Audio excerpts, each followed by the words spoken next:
யாம் இறைப்பவை பொன்னும் பொருளும் போகமும் அல்ல, நின் பால் அருளும் அன்பும் அரணும் இம்மூன்றும் உருளினர் கடம்பின் ஒளிதாரோயே அப்படின்னு சங்க இலக்கியமான பரிபாடல்ல இந்த அருமையான பாடல் வருதுங்க. இந்த பாடல்ல முருகனை வழிபடும் ஒருவர் என்ன தெரியுமா வேண்டுறாரு? நாமெல்லாம் இறைவன் கிட்ட என்ன கேட்போம்?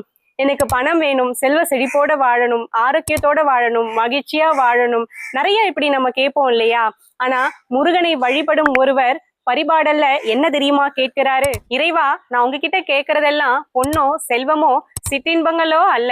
நான் என்னைக்குமே வாழ்க்கையில அன்பு, அருள், அறம் இந்த மூன்றின் படி வாழ நீங்க எனக்கு அருள் புரியணும் இறைவா அப்படின்னு கேட்டிருக்காங்க. சங்க காலத்துல அறத்தின் படிதான் வாழ்ந்திருக்காங்க அப்படின்றதுக்கு இந்த பாடல் ஒரு நல்ல சான்றுங்க.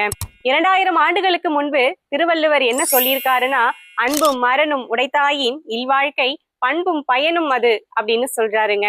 இந்த திருக்குறளை நாம திருமண பத்திரிகையில பார்த்திருப்போம்.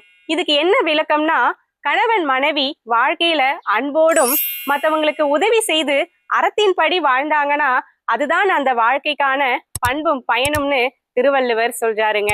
இந்த பரிபாடல் பாடலும் குரலும் ஒரே கருத்தை தாங்க நமக்கு உணர்த்துது.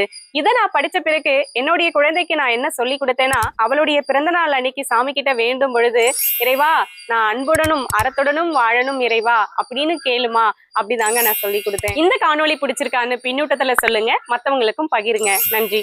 யாம் இறைப்பவை பொன்னும் பொருளும் போகமும் அல்ல, நின் பால் அருளும் அன்பும் அரணும் இம்மூன்றும் உருளினர் கடம்பின் ஒளிதாரோயே.